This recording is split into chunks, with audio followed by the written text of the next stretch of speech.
नमस्कार, माउन्टेन समाचारमा स्वागत छ। म सचिता बुढाथोकी। नमस्कार, म खुशबु दास। सुरुमा अहिलेसम्मका मुख्य समाचार।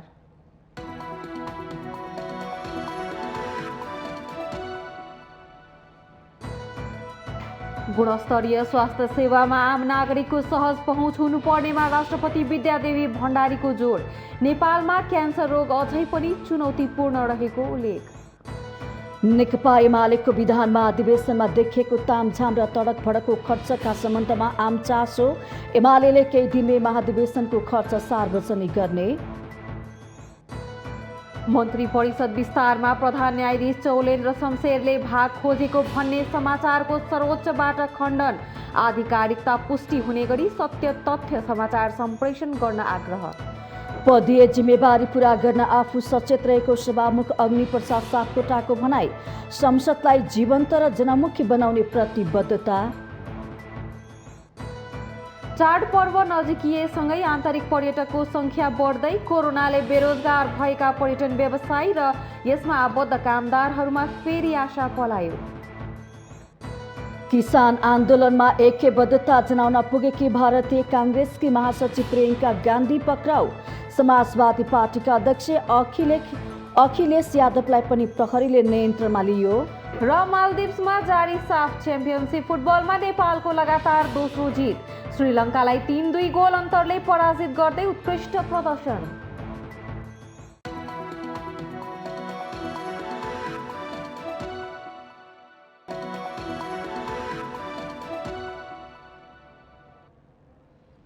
अब समाचार विस्तारमा। राष्ट्रपति विद्यादेवी भण्डारीले गुणस्तरीय स्वास्थ्य सेवामा आम नागरिकको सहज पहुँच अपरिहार्य रहेको बताउनु भएको छ। सोमबार बीपी कोइराला स्मृति क्यान्सर अस्पताल भरतपुर चितवनमा सेवा गर्न आएका चिनिया डाक्टरहरूको टोलीलाई विधायी सम्बोधन गर्नुहुँदै राष्ट्रपति भण्डारीले गुणस्तरीय स्वास्थ्य सेवामा आम नागरिकको सहज पहुँच अपरिहार्य रहेको बताउनु भएको छ। नेपाल जस्तो विकासशील राष्ट्रमा क्यान्सर रोग अझै पनि चुनौतीको विषय भएको भन्दै राष्ट्रपति भण्डारीले गुणस्तरीय स्वास्थ्य सेवामा आम नागरिकको सहज पहुँच हुनुपर्ने बताउनु भएको हो। उहाँले बीपी कोइराला मेमोरियल क्यान्सर अस्पताललाई राष्ट्रिय क्यान्सर प्रतिष्ठानको रूपमा विकास गर्ने अस्पतालको लक्ष्यप्रति खुसी पनि व्यक्त गर्नुभयो।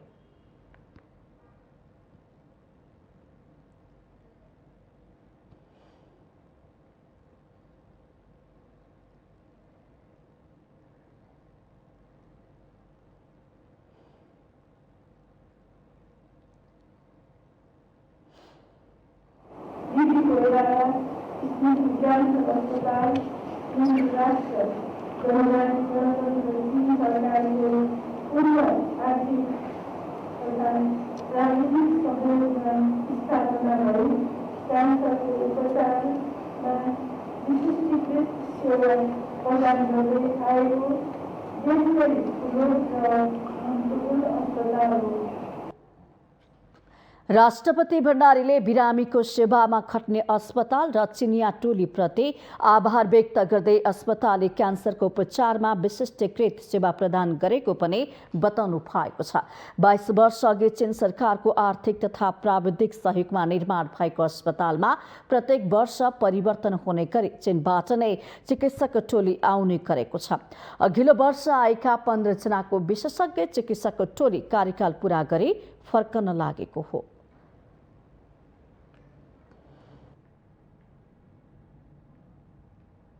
सत्तारूढ दल नेपाली काङ्ग्रेसका शीर्ष तहका नेताहरूले नै मन्त्री परिषदलाई तत्काल पूर्णता दिन प्रधानमन्त्री शेरबहादुर देउवालाई दबाब दिन सुरु गरेका छन्।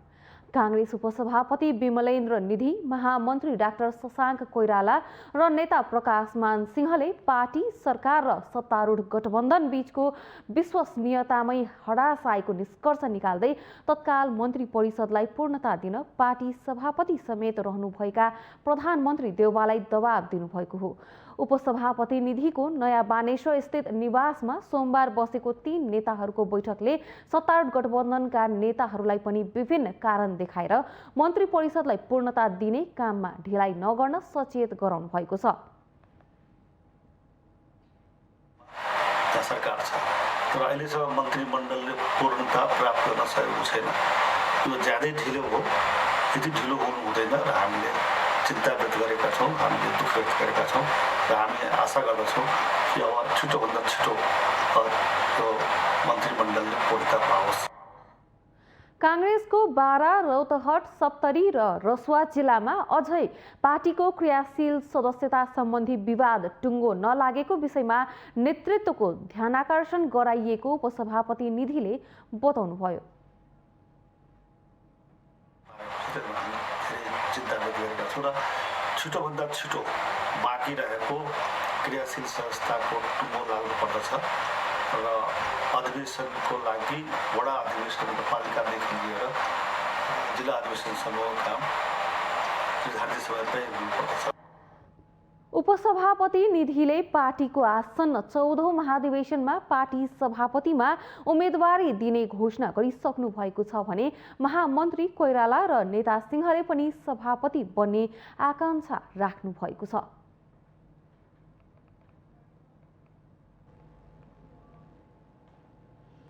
नेकपा एमालेको प्रथम विधान महाधिवेशन 70 वर्षमा कोही उम्मेदवार भएर जितेमा पूरा कार्यकाल काम गर्न पाउने व्यवस्था गर्दै सकिएको छ। यससँगै वर्तमान अध्यक्ष केपी शर्मा ओलीलाई पुनः पार्टी अध्यक्ष हुने बाटो खुलेको छ। ओली निकट नेताहरू एमाले र अध्यक्ष ओली विरुद्ध विपक्षीहरूले प्रहार गरिरहेकाले उहाँको विकल्प नदेखेकाले नेतृत्वमा ओलीलाई नै पुनः दोहोर्याउनु पर्ने बताउँछन्। ओली इतरको एमाले नेतृत्व चोइटिएर गइसकेकाले पनि उहाँलाई चुनौती दिन सक्ने पात्र एमालेमा तत्काल देखिएको छैन।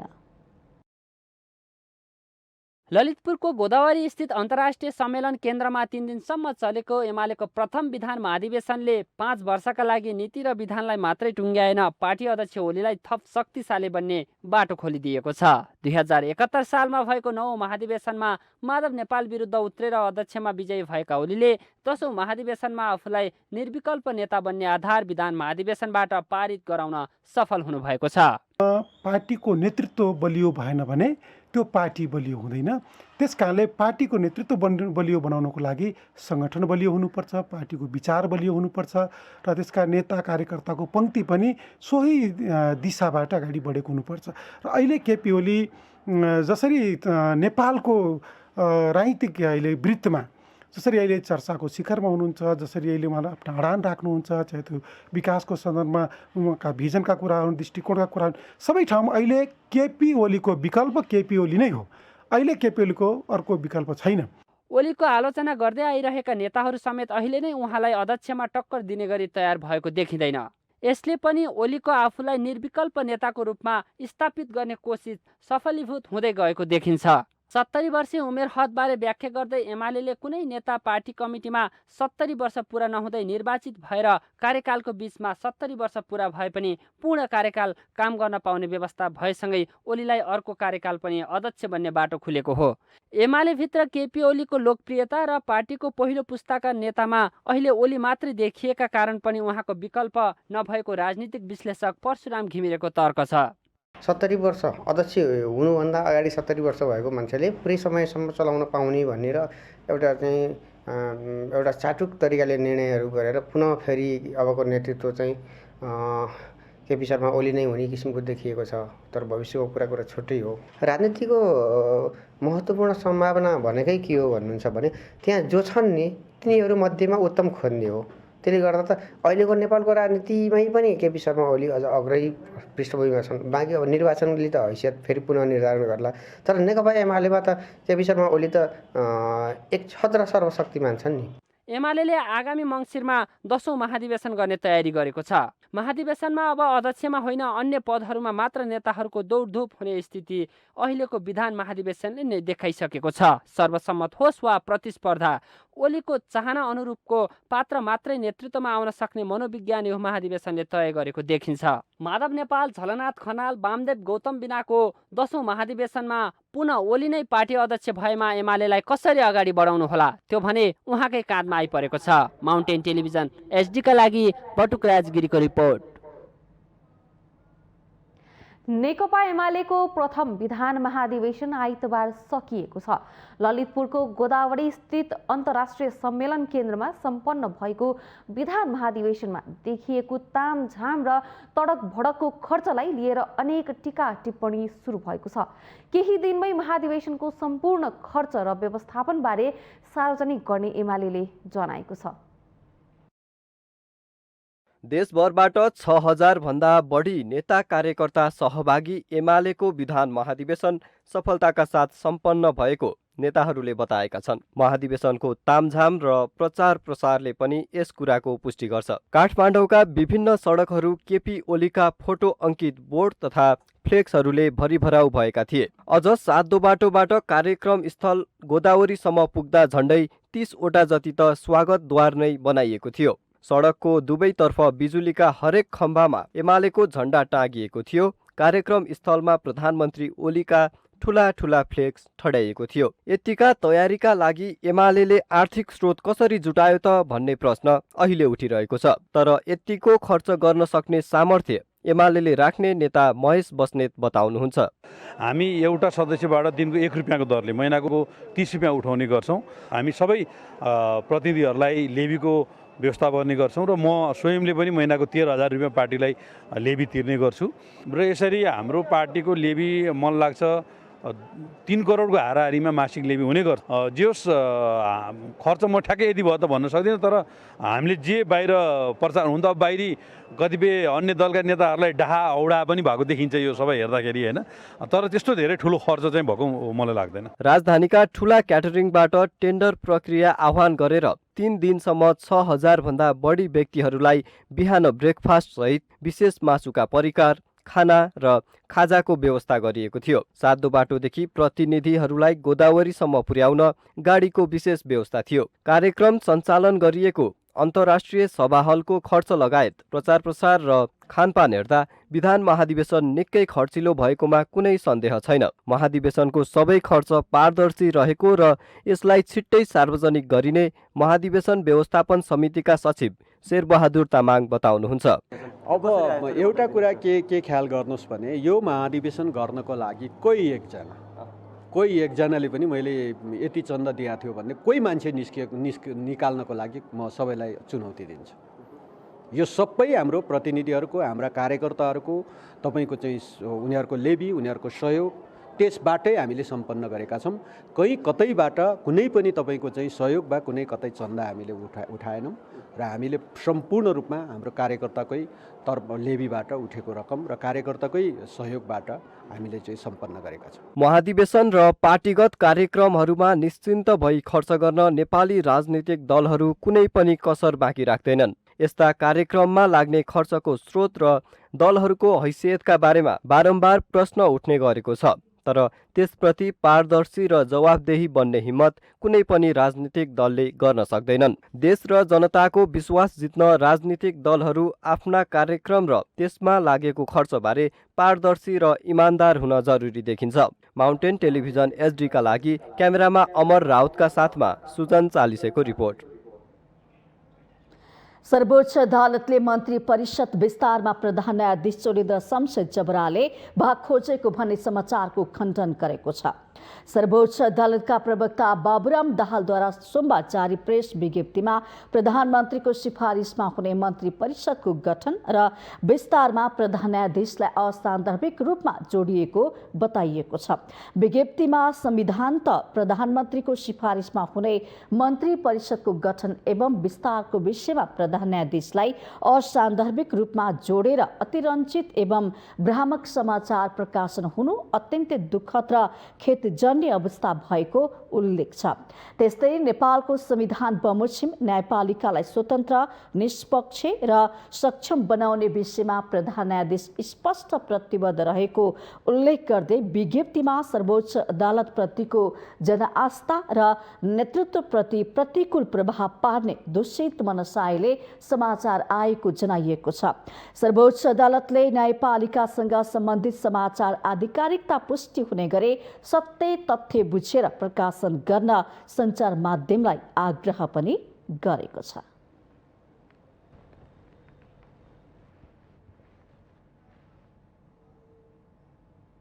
नेपाल बार एसोसिएसनले मन्त्री परिषद विस्तारमा प्रधान न्यायाधीश चौलेन्द्र शमशेर जबरा जोडिनु गम्भीर घटना भन्दै यसलाई रोक्न माग गरेको छ।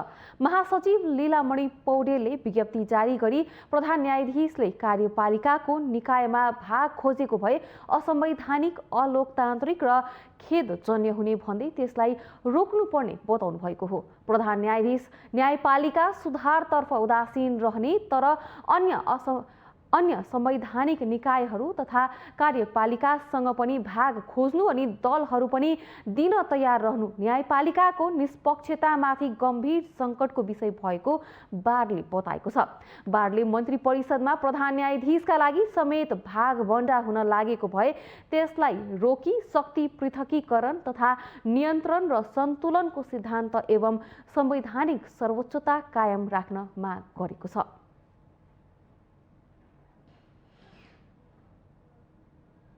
माउन्टेन समाचारमा पालो भएको छ विश्रामको।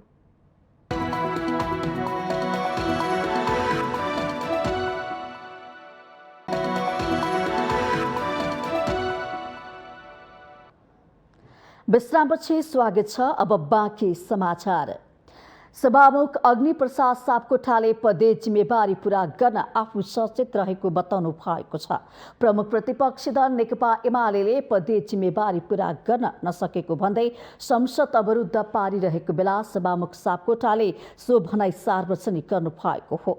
संघीय संसद सचिवालय कर्मचारी युनियनले दशैं तिहार, नेपाल सम्वत तथा छठ पर्वको अवसर पारेर सोमबार सिंहदरबारमा आयोजना गरेको कार्यक्रममा बोल्दै उहाँले संसदलाई जीवन्त र जनमुखी बनाउने प्रतिबद्धता समेत दोहोर्याउनु भएको छ। कार्यभार छ, यो जिम्मेवारी पूरा गर्नका लागि हामी एकताबद्ध हौं। हाम्रो युनियनले पनि त्यतातिर चाहिँ पहल गरिरहेको छ, जोड गरिरहेको छ, प्रयत्न गरिरहेको छ र हामी सचिवालयको तर्फबाट पनि त्यो गरिरहेका छौं। अहिले मलाई इतिहासले संघीय संसदको नेतृत्वमा प्रतिनिधि सभाको सभामुखमा गएर राखेको छ। म यो पदको लागि न्याय गर्नुपर्छ भन्ने कुरामा भित्रैदेखि म चाहिँ प्रण गरिरहेको छु। सभामुख सापकोटाले दिगो कानुन बनाउने र त्यसको कार्यान्वयनको अनुगमन गर्ने कामलाई पनि आफूले दृढताको साथ अगाडि बढाइरहेको दावी गर्नु भएको छ।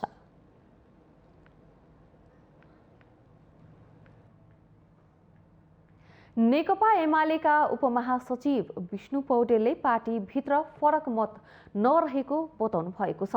पार्टीका संगठन विभाग प्रमुख समेत रहनुभएका उपमहासचिव पौडेलले पार्टी विचार संगठन सहित सबै हिसाबले एकताबद्ध रहेको दावी समेत गर्नुभयो। उहाँले पार्टीको विधान महाधिवेशनमा पार्टीभित्र फरक मत कसैले पनि दर्ज नगरेको स्पष्ट पार्नुभयो। सोमबार हालै सम्पन्न पार्टीको विधान महाधिवेशनसँग केन्द्रित रहेर कुराकानी गर्दै उपमहासचिव पौडेलले पार्टीका अर्का उपमहासचिव घनश्याम भूषालप्रति संकेत गर्दै पार्टीको विधान महाधिवेशनमा औपचारिक रूपले कसैले फरक मत नराखेको प्रक्रिया दिनुभयो। अधिवेशनमा होला, महाधिवेशनमा होला, ती ठाउँहरूमा व्यक्तिले आफ्ना विचार व्यक्त गर्छ, कमिटीले अथवा अधिवेशनले निर्णय गर्छ। त्यो निर्णयसँग कसैको असहमति रह्यो भनेदेखि त्यो असहमति उसले औपचारिक रूपले बैठकको माइन्युटमा दर्ज गर्नुपर्छ। विधान महाधिवेशनको उपस्थितिले त्यहाँ भएको छलफलले र रिपोर्टिङ पछि पार्टी विभाजन नभएको आफूहरूको निष्कर्ष सही साबित भएको उहाँको तर्क छ। उपमहासचिव पौडेलले माधव नेपालप्रति संकेत गर्दै स्वार्थवश, कुण्डावश, ईर्ष्यावश केही साथीहरू अलग भएको र भ्रममा परेर पार्टी छोडेकाहरू पनि पुनः फर्किने क्रम सुरु भएको पनि बताउनुभयो। यो महाधिवेशनको उपस्थितिले, महाधिवेशनमा भएको छलफलले, महाधिवेशनमा चाहिँ जुन ढङ्गले स्थितिको रिपोर्टिङ भयो त्यसले चाहिँ पुनर्पुष्टि गरिरहेको छ। नेकपा एमाले विभाजित भएको छैन। केही साथीहरू स्वार्थवश, कुण्ठावश, ईर्ष्यावश पार्टीबाट अलग भए, तर अब केहीहरू भ्रममा पनि यो कन्फ्युजनमा पनि केही साथीहरू रहे, तर कन्फ्युजनमा रहेका, भ्रममा रहेका साथीहरू क्रमशः फर्किरहेका छन्। उपमहासचिव पौडेलले एमालेको राष्ट्रिय महाधिवेशन निर्धारित समयमै हुने र त्यसले राष्ट्रिय राजनीतिमा पार्टीको भूमिकालाई अरू बढी प्रभावकारी बनाएर लैजाने विश्वास समेत व्यक्त गर्नुभयो।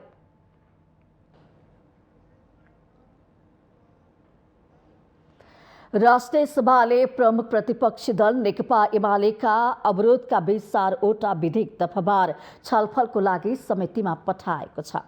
प्रमुख प्रतिपक्षी एमालेका विरोधका बीच सोमबार बसेको बैठकले सरकारले पेश गरेको 4वटा विधेयकलाई दफाबार छलफलको लागि विधान व्यवस्थापन समितिमा पठाउने प्रस्तावलाई स्वीकृत गरेको हो। प्रधानमन्त्री शेरबहादुर देउवाका तर्फबाट कानून, न्याय तथा संसदीय मामिला मन्त्री ज्ञानेन्द्र बहादुर कार्कीले प्रस्तुत गर्नुभएको खाद्य स्वच्छता तथा गुणस्तर विधेयक 2077, सार्वजनिक सेवा प्रसारण विधेयक 2077, अभिलेख संरक्षण पहिलो संशोधन विधेयक 2077 र सुरक्षण मुद्रण सम्बन्धी विधेयक 2077लाई दफाबार छलफलको लागि विधान व्यवस्थापन समितिमा पठाइयोस् भन्ने प्रस्तावलाई बैठकले स्वीकृत गरेको हो। राष्ट्रिय सभा सदस्य पार्वती रावलले सरकार गैर कानूनी रूपमा चलेको, प्रमुख प्रतिपक्षी दलसँग संवाद गर्न नचाहेको तथा सभामुखको व्यवहार गैर संवैधानिक र दलीय स्वार्थ केन्द्रित भएका कारण एमालेको विरोध जारी रहने बताउनु भयो। सरकार छलफल गर्न चाहदैन। सरकार गैर कानुनी ढङ्गबाट अगाडि बढेको छ, अध्यादेशबाट शासन सञ्चालन गर्दैछ। सम्मान्य सभामुखको व्यवहार गैर संवैधानिक दलीय स्वार्थ केन्द्रित देखिन्छ। एउटै अवस्था र घटनामा फरक व्यवहार सभामुखबाट भएको छ। यस्तो फरक र गलत व्यवहार नसचिएसम्म हाम्रो विरोध जारी रहेको कुरा पनि म जानकारी गराउँछु। महिनादेखि संसदमा एमालेका अवरोधका कारण बोल्न नपाएको भन्दै सांसदहरूको मानवाधिकार हनन भएको बताउनु भएको थियो। सभामुखप्रति अपमानजनक र आपत्तिजनक शब्दहरू प्रयोग हुने गरेको भन्दै उहाँले नियमापत्ति पनि जनाउनु भयो। सभाका सम्माननीय सभामुखप्रति अपमानजनक र आपत्तिजनक शब्दहरू प्रयोग भएका छन्। म प्रतिनिधि सभा र राष्ट्रिय सभा नियमावली 2075 को नियम 26 अनुसार नियमापत्ति गर्दछु। प्रतिनिधि सभा र राष्ट्रिय सभा नियमावलीको नियम 21 ले सांसदहरूलाई सम्माननीय सभामुख र अध्यक्षप्रति यस्ता शब्दहरू प्रयोग गर्न बन्देज लगाइएको छ।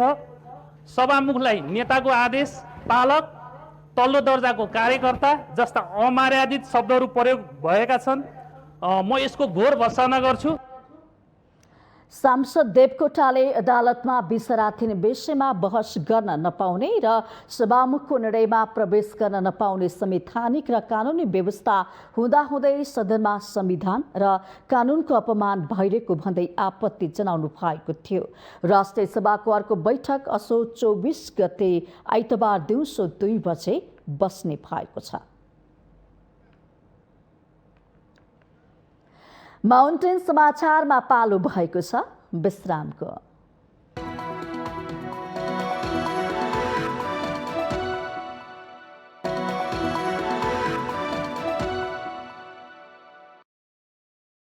पछि स्वागत छ। अब बाँकी समाचार।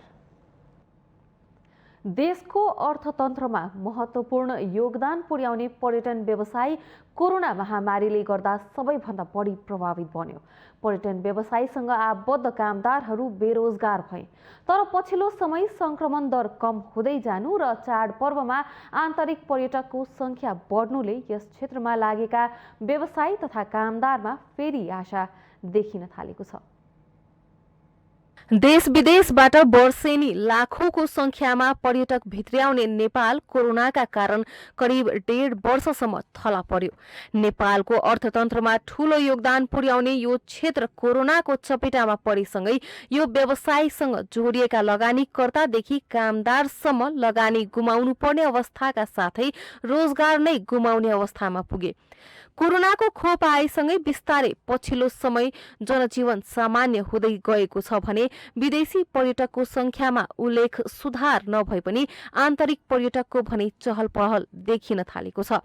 तर लाखौंलाई रोजगार दिने देशको अर्थतन्त्रलाई महत्त्वपूर्ण योगदान पुर्याउने पर्यटन क्षेत्र सरकारबाट उपेक्षित हुँदा भने चिन्ता थपिएको पर्यटन व्यवसायीहरूको गुनासो रहेको छ। सरकारले त खोइ अब हाम्रो लागि त्यस्तो केही पनि गरेको छैन, कुनै योजना पनि दिएको छैन। भाडा चाहिँ अब यो घरबेटीहरूसँग हाम्रो ओनरहरूले के गरेर मिलाउनु भएको छ, नत्र हाम्रो सरकारबाट चाहिँ कुनै पनि आएको छैन। सरकारले पर्यटन व्यवसायको लागि त अब अहिले यो अवस्थामा त्यो भाडाको कुरामा के गरिदिनु पर्यो, त्यो त अब सरकारको अब कुन कदम चाल्छ भन्ने हो। सरकारले त यसको लागि हेर्नु नै पर्ने हुन्छ। ठमेल जस्तो एरियामा होइन, पहिला कति व्यापार हुने ठाउँमा अहिले सबै नै हेर्नु न। व्यापार व्यवसाय अब कोरोनाले गर्दा हजुरहरूलाई थाहा छैन एकदम अस्तव्यस्त स्थिति छ। अब आन्तरिक पर्यटन छैन, हाम्रो चाहिँ स्पेसल्ली बाह्य पर्यटक स्पेसल्ली टुरिस्टहरू नै हुनुहुन्छ। अब उहाँहरूलाई पछिल्लो समय त अब यस्तो छ, अब हामी यस्तो व्यापार व्यवसाय गरेर जुन सानो व्यापार व्यवसाय गरिरहेको मान्छेहरूलाई नि सरकारले चाहिँ केही सहुलियत दिए हुन्थ्यो भनेर हामीले पहिलेदेखि नै एकपल्ट आवाज नै उठाइरहौँ होइन। जस्तो हामीलाई अब करमै अलिकति छुट दिने, अब अरू त हामीसँग के हुन्छ, अब जस्तो हामीले घर बालकोनीमा नि अलिकति छुट होइन। सरकारले नेपालमा पर्यटकहरू आउने वातावरण बनाउन र विभिन्न देशका सञ्चारकर्मीहरूलाई नेपाल बोलाएर नेपाल अब पर्यटकहरूको लागि सुरक्षित छ भन्ने सन्देश प्रवाह गर्न ठमेल पर्यटन विकास परिषदका उपाध्यक्ष राजुमान डङ्गोलको आग्रह रहेको छ। नेपाल सरकार गर्नुपर्ने पर्यटन क्षेत्रलाई ठमेल मैदान मात्र होइन, नेपालको सम्पूर्ण पर्यटन क्षेत्रलाई चलायमान बनाउनको लागि चारवटा कुरामा ध्यान दियो भने सकिन्छ जस्तो हामीलाई लाग्छ। एउटा कुरा सबैलाई खोप, दोस्रो कुरा हामीले भिसा भनेको अहिले बल्ल खोल्यो, तेस्रो कुरा हामीले के भन्यो एयरलाइन्स भन्यो, एयरलाइन्सको समन्वय गरिदिनु पर्यो। चौथो कुरा अब नेपालमा टुरिस्ट ल्याउनको लागि प्याकेजको सुविधा हुनु पर्यो। अब हामी जस्तो पर्यटन व्यवसायले भन्दाखेरि त्यति प्याकेजको सुविधा हुँदैन, सबैले दिँदैन। हामी जस्तो पर्यटन व्यवसायका सँगसँगै 23वटा सँगसँगैलाई बोलाएर मिटिङमा हालेर ल अब देशमा प्याकेज राख्न लागेका छौँ, हरेक पर्यटन क्षेत्रमा जानेले 80% हामी डिस्काउन्ट दिने, तपाईँ सब दिनु पर्यो। पर्यटन व्यवसायलाई पहिलाकै शैलीमा फर्काउन सरकारको ध्यान आकर्षण हुन जरुरी देखिन्छ भने पर्यटन व्यवसायलाई थप उत्साह भर्दै यो क्षेत्रलाई अझ माथि लैजानु आवश्यक छ। माउन्टेन टेलिभिजन एचडीका लागि खुशबु दासको रिपोर्ट। प्रतिनिधि सभा अन्तर्गतको विकास तथा प्रविधि समितिले राष्ट्रिय पुनर्निर्माण प्राधिकरणले भूकम्पबाट क्षति भएका संरचनाको प्रगति विवरण हरेक 3 महिनामा समितिमा पठाउन सम्बद्ध निकायहरूलाई निर्देशन दिएको छ। सोमबार सिंहदरबारमा बसेको समितिको बैठकले राष्ट्रिय पुनर्निर्माण प्राधिकरणले भूकम्पबाट क्षति भएका संरचनाको प्रगति विवरण हरेक 3 महिनामा समितिमा पठाउन सम्बद्ध निकायहरूलाई निर्देशन दिएको हो। समितिकी सभापति कल्याणी कुमारी खड्काले राष्ट्रिय पुनर्निर्माण प्राधिकरणले निर्माण गरेका संरचनाहरूको दिगो संरक्षण, उपयोग र त्यसको समुचित व्यवस्थापन सम्बन्धी स्पष्ट कार्ययोजना बनाउन शहरी विकास मन्त्रालय, शिक्षा विज्ञान तथा प्रविधि मन्त्रालय, संस्कृति पर्यटन तथा नागरिक उड्डयन मन्त्रालय, संघीय मामिला तथा सामान्य प्रशासन मन्त्रालय र राष्ट्रिय जोखिम न्यूनीकरण तथा व्यवस्थापन प्राधिकरण लगायतका सम्बद्ध जिम्मेवार निकायहरूलाई निर्देशन दिएको बताउनु भएको छ। राष्ट्रिय पुनर्निर्माण प्राधिकरणले निर्माण गरी त्यसको जिम्मेवारी नेपाल सरकारका विभिन्न मन्त्रालय तथा निकायहरूमा हालै हस्तान्तरण भएको सन्दर्भमा ती संरचनाहरूको दिगो संरक्षण, उपयोग र त्यसको समुचित व्यवस्थापन सम्बन्धी स्पष्ट कार्ययोजना बनाई कार्यान्वयन गर्न र त्यसको प्रगति विवरण प्रत्येक 3 महिनामा समितिमा पठाउने व्यवस्था मिलाउन समिति नेपाल सरकार, शहरी विकास मन्त्रालय, शिक्षा विज्ञान तथा प्रविधि मन्त्रालय, संस्कृति पर्यटन तथा नागरिक उड्डयन मन्त्रालय, संघीय मामला तथा सामान्य प्रशासन मन्त्रालयका र राष्ट्रिय विपद जोखिम न्यूनीकरण तथा व्यवस्थापन प्राधिकरण लगायतका सम्बद्ध जिम्मेवार निकायहरूलाई निर्देश गर्दछ। साथै भूकम्प प्रभावित जिल्लाहरूमा पुनर्निर्माणको कार्यमा प्रयोग भइरहेका भूकम्प प्रतिरोधी प्रविधि नेपालको सबै जिल्लामा प्रयोग गरी निजी आवास लगायतका पूर्वाधार निर्माणको कार्यमा दिगो र सुरक्षित बनाउने वातावरण सुरक्षित गर्न समितिले सम्बन्धित निकायहरूलाई निर्देशन पनि दिएको छ।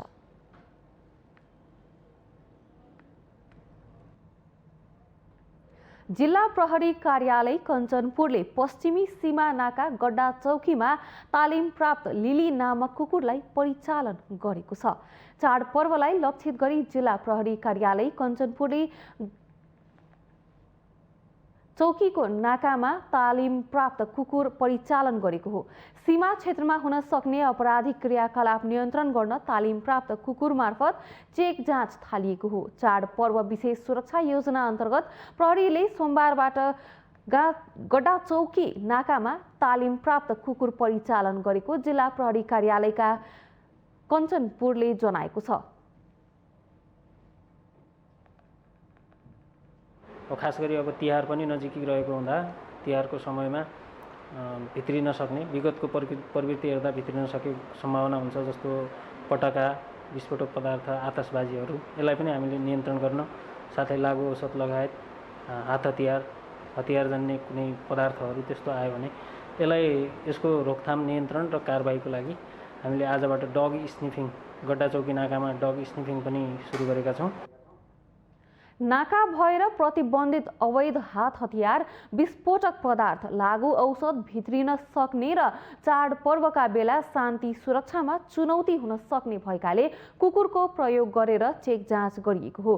कुकुर लागु औषध पदार्थहरू पत्ता लगाउनमा दक्ष रहेको प्रहरीको दाबी छ। कुनै व्यक्ति वा आपराधिक गिरोहले लागु औषध वा हात हतियार, विस्फोटक पदार्थ लुकाई छिपाई ल्याउने प्रयास गरेमा तालिम प्राप्त कुकुरले सजिलै पत्ता लगाउने प्रहरीले बताएको छ। चाडपर्व नजिकिएसँगै गड्डा चौकी नाका र गौरी फन्टा नाका भएर दैनिक 2000 को हाराहारीमा रोजगारीका लागि भारत गएका नेपालीहरू स्वदेश फर्किन थालेका छन्।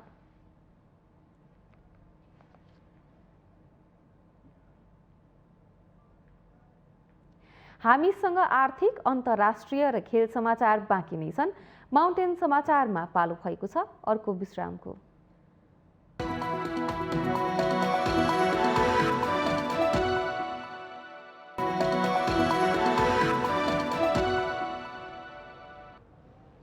विश्रामपछि स्वागत छ। अब पालो आर्थिक समाचारको।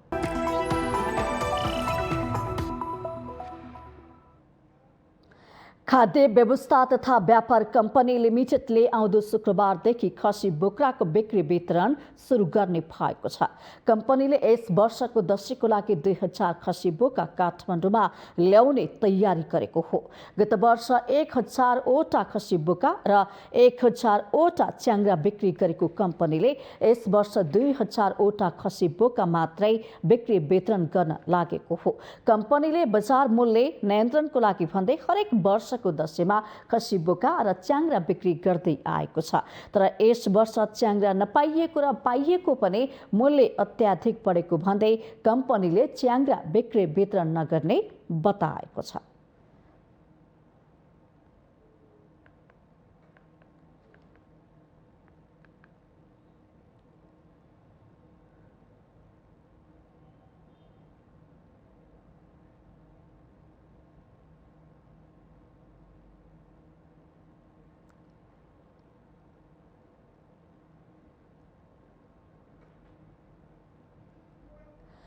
दशैंको बेला काठमाडौँ उपत्यकामा खसी बोकाको 11 लाख किलो भन्दा बढी मासु खपत हुने अनुमान छ।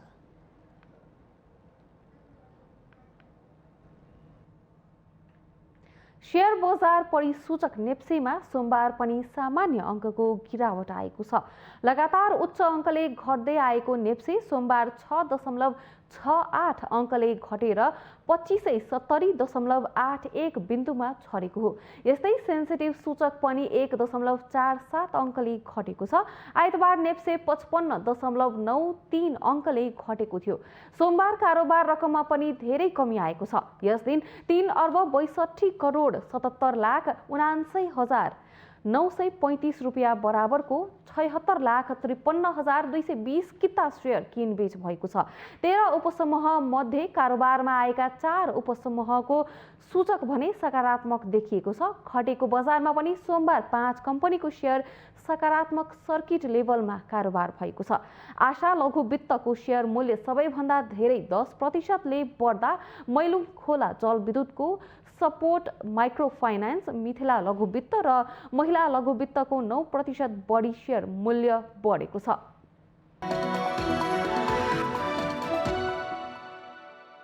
यो सँगै हामी माउन्टेन समाचारको अन्त्यमा आइपुगेका छौँ। जाँदा जाँदै मुख्य समाचार पुनः एकपटक।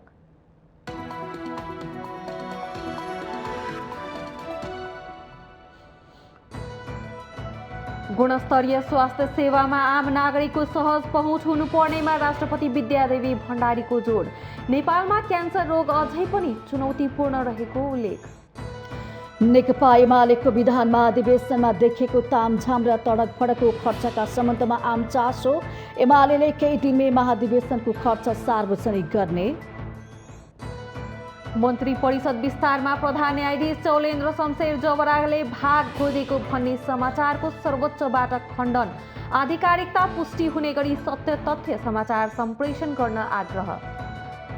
पदीय जिम्मेवारी पूरा गर्न आफू सचेत रहेको सभामुख अग्निप्रसाद सापकोटाको भनाई। संसदलाई जीवन्त र जनमुखी बनाउने प्रतिबद्धता। चाडपर्व नजिकिएसँगै आन्तरिक पर्यटकको संख्या बढ्दै। कोरोनाले बेरोजगार भएका पर्यटन व्यवसायी र यसमा आबद्ध कामदारहरूमा फेरि आशा पलायो। किसान आन्दोलनमा ऐक्यबद्धता जनाउन पुगेकी भारतीय काङ्ग्रेसकी महासचिव प्रियङ्का गान्धी पक्राउ। समाजवादी पार्टीका अध्यक्ष अखिलेश यादवलाई पनि प्रहरीले नियन्त्रणमा लियो।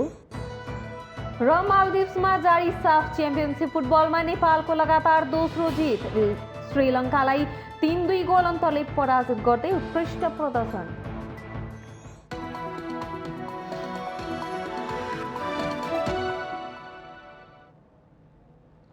माउन्टेन समाचार अहिलेलाई सकियो। सत्य तथ्य र निष्पक्ष समाचारका लागि माउन्टेन टेलिभिजन एचडी हेर्दै गर्नुहोला। नमस्कार।